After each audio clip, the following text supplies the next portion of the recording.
The first ever GDC LRs are less than 12 hours away. But should you summon? How's it, everybody? Celtic Link here. We're back for another Dokkan Battle video. In today's video, we are here to answer that age-old question. Should you summon for the new GDC LR Blue Goku and Vegeta, and tag Rose and Zamasu? As always, in order to answer this question, we will take a look at 3 of the following categories. We will look at number 1, the units themselves. Do the units on their own hold enough merit to justify summoning on whatever banner they find themselves on? Then we will take a look, of course, at that banner itself, right? Is there any value to that banner? Will you gain anything extra by summoning on the banner itself? Is there value there? And then finally, in this age of the unknown, we will do our best to take a look at what lies ahead. Should we summon here? What are we giving up in the very near future? So, first off, let's start by taking a look at the units themselves. We'll start with the Goku and Vegeta. So they are a Future Saga or Fused Fighters, category key 3, HP attack and defense 170%, rather 200% to HP, and an additional 50% for Bond of Parent-Child and Final Trump card. On their 18 key, they are greatly raising attack infinitely and causing mega colossal damage, while also raising allies' defense by 60% for 1 turn. They also get a single turn raise on their 12 key and lower the enemy's attack. On their passive, they get an attack and defense 200%, receives an additional 2 key per key sphere obtained, and are getting attack and defense 50% up to 150%, and chance of evading enemy's attack and damage reduction rate 20% up to 60% per superclass ally or Future Saga category character on the team, depending on which has more. When all allies attacking in the same turn are superclass, or if you have at least 1 Future Saga ally attacking in the same turn, they will launch an additional super attack and have a chance of evading enemy's attack 20%, with an additional damage reduction rate 10%. When activating the active skill, they get an additional 200% attack and effective against all type, which also works when they have the 18 or more key. When receiving an attack, they get an additional 180% and then can exchange with Vegeta on the turn 4. Now, if you decide not to exchange, you can activate the active skill, the Potara counterattack, which will fuse into Vegito, raise attack temporarily by 300%, and cause ultimate damage to the enemy, along with giving him a permanent attack and defense 20% raise. This also allows them to nullify attacks guaranteed to hit, making it possible to evade this attack. Basically, giving himself the ability to dodge in events where dodge canceling is a thing. So with that, let's hop on over. Let's take a look at the Vegeta now.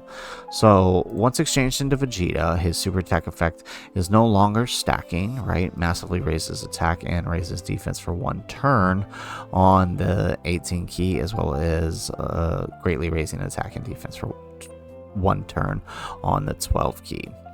Basic effect is key 7, attack and defense 200%, with a high chance of performing a critical hit and a high chance of evading enemy's attack, and as well as damage reduction rate 40%.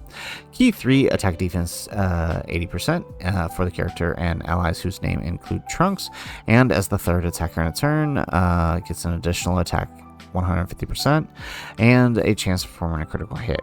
When attacking with 18 or more key, they get attack and defense 250% and launches an additional super attack. When activating the active skill, or when attacking with 20 or more key, get an additional 150% defense and launches an additional attack. Their active skill, if you choose not to use the Potara on the Goku will boost future Saga category allies by 15% and an additional 10% to characters who are also on Bond and Parent Child for 4 turns, along with massively raising their own attack and defense, causing ultimate damage and giving themselves guard, which can be activated the moment you perform the reversible exchange. So all in all, the Goku and Vegeta unit are very, very good units. A lot better than I had initially hoped for. Obviously a lot of people were let down by the idea of them not fusing, but as a unit, they do stand on their own. I'd think if their goal was to create a unit who is heavily emphasizing their ability to swap back and forth, I do find that they did meet the mark there, especially if you are running 2 of them. It does feel like they are designed around the idea of you running 2 of them, where one is going to be your Vegeta attacker and the other is going to be the one who decides to support by activating their own active skill to give the additional ally buffs. That does seem to be the way that they are designed here. As well as, sort of the Vegeta giving you a little extra defense. So the Goku is going to be more oriented in offense, whereas the Vegeta is going to be more oriented on defense.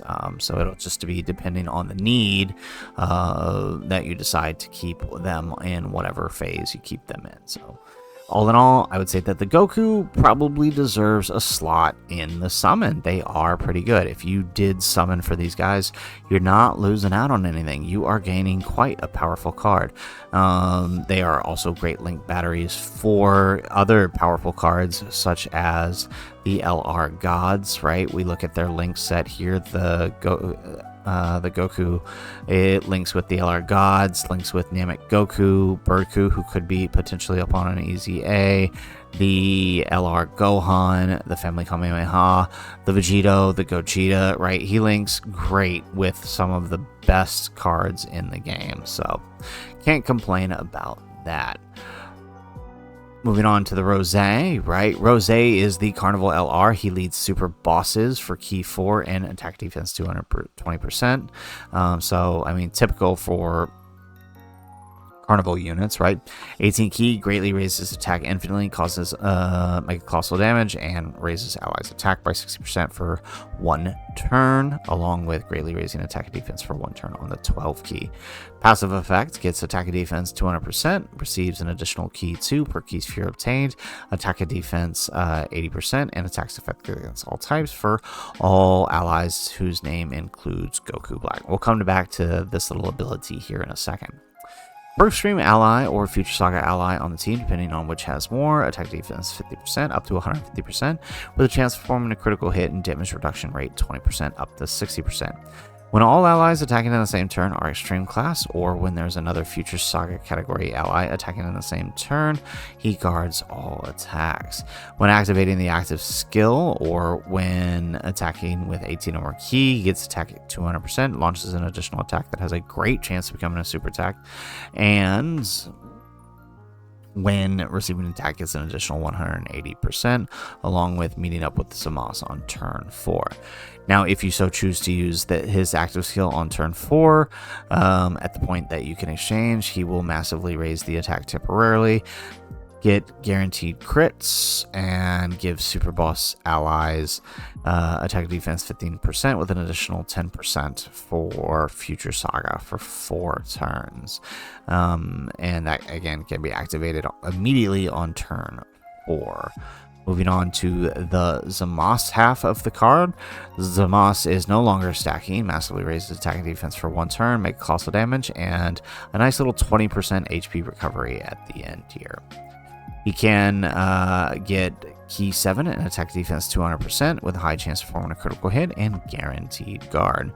When attacking, he gets attack and defense 200% and gives future saga extreme allies an additional 10% damage reduction.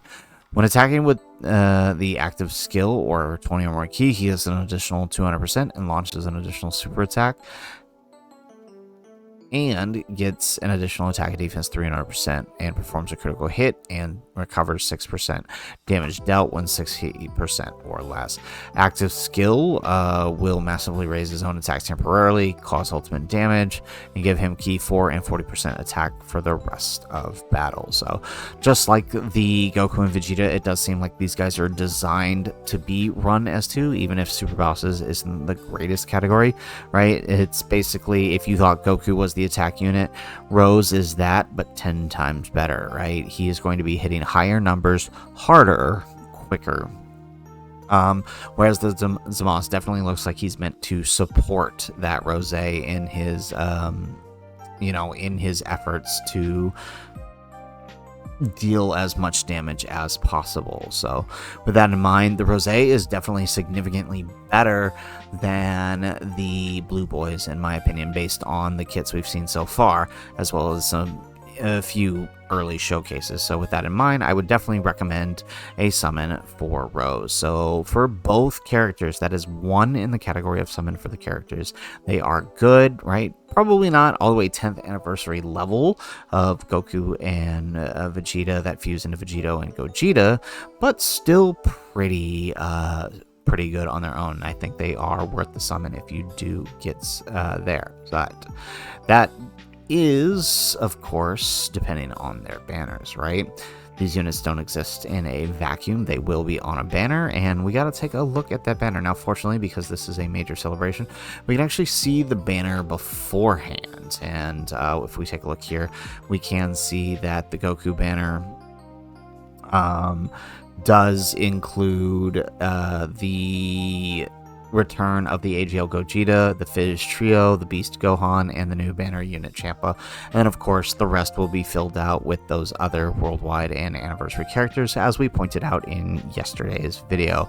Seems very likely that this is the case. So I was worried that they would not give the 10th anniversary LRs a chance to return here, even though we did assume they would. Dokkan always makes some weird choices, but they did. They did decide to put the 10th anniversaries here, which is significantly increases the value of this banner. Along with that, we can see that they did, this banner will also increase the summon points, right? You'll get 90 summon points for 3 multis done here. And taking a look at that, right, these summon points, these 90 summon points, will get you a chance to summon on a banner that'll have the 10th anniversary characters all the way up to the Golden Week units this year. So, and that's if you do 3 multis on the banner there. So I would definitely say that looking at the banner here, right, I don't see any problems with the banner. With 7 of the featured characters, which is pretty much the previous worldwide characters, being awakened into an LR, and Rose and Fizz Vegito Blue being on the banner, more than likely, especially considering that they are getting a super easy A. This is an incredibly valuable banner. Beast Gohan, still a great unit, even in the current meta. AGL Gogeta, obviously 10th anniversary LR, very, very much worth it. The Fizz Trio, while not still having a 220% team, still rocks some of the hardest content in the game. So that is 1 in the category for the banner for Goku and Vegeta. But what about Rose and Zamasu? Well, Rose and Zamasu, exactly as anticipated. They do have both returning Carnival LRs for the 10th anniversary, right? And as we predicted, it is the Tournament of Power on the part 1s, right? The Frieza and Goku and the Blue Evolution Vegeta, along with Gogeta on part 1, and Tech Broly.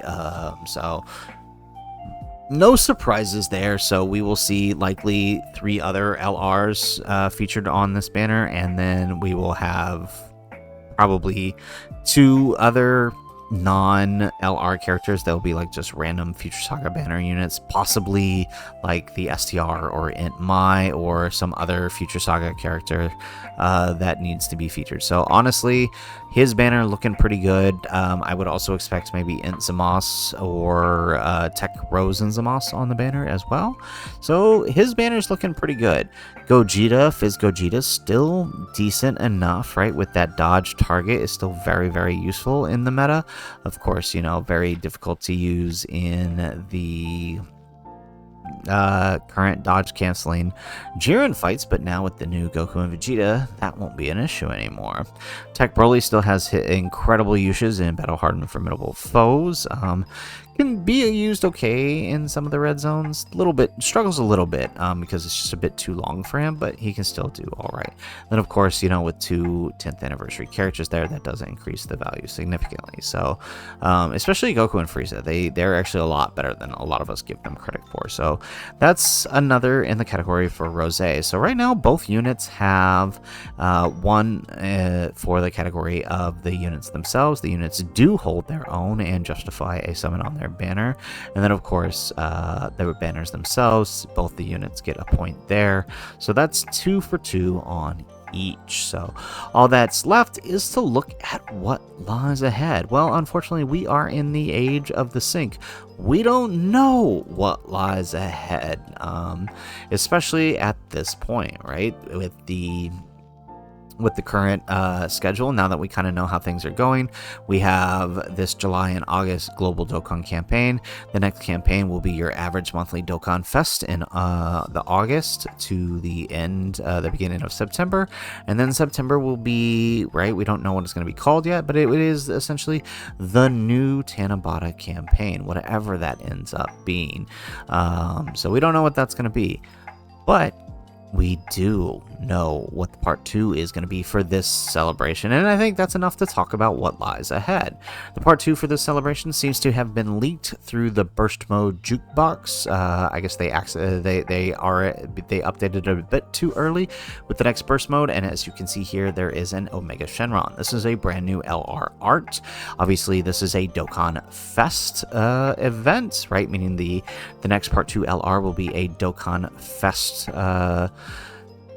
Omega Shenron, possibly transforming. We don't know yet, right? But we do know that his base LR art is or not his base, but one of his LR arts is Omega Shenron. So that means that the Carnival LR is likely, right? Our wish is coming true.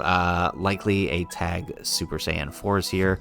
Could be just tag non-fusion like the Part 1 LRs, or they could be a standalone Super Saiyan 4 Gogeta, right? That would make sense if the Omega here is a standalone. Then it would make sense if these guys are also just a standalone Gogeta 4, although, right, with the emphasis of tag on the Part 1 units, they might also be a tag too.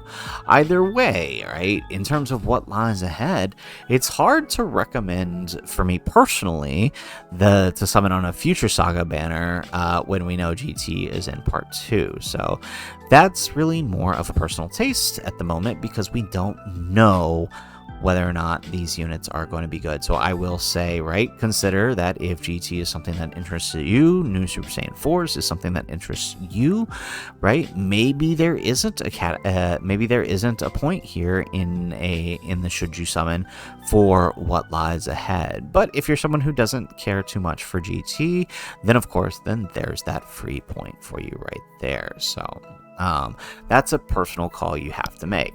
One thing I will say, if we come over here back to the banners, is that at a minimum, right, doing the banners having value for 3 multis to get those extra summon points is definitely a good thing. You may want to consider doing that. So we have one in the category for the characters themselves. We have another in the category for the banners. And as far as what lies ahead, that's more of personal preference. So I'm going to give the following recommendation. All right, we are going to tier our summons here. If you came into this celebration with 1,500 stones or more, then absolutely you should summon on Part part 1. I would recommend doing a rotation on each banner. Heck, I might even recommend picking a banner and doing a full 500 stones or more into that banner. And the main reason is to build up this right here. So if we close out this and we scroll down, so shout out to Proton 10MG for putting all of this out there. We do have, right, the brand new pity coins, which are exchangeable in the Baba shop. You do want to build up these coins, right? 2,500 coins is what's going to be, or 2,500 stones is what's going to be needed to use in order to exchange for 500 coins.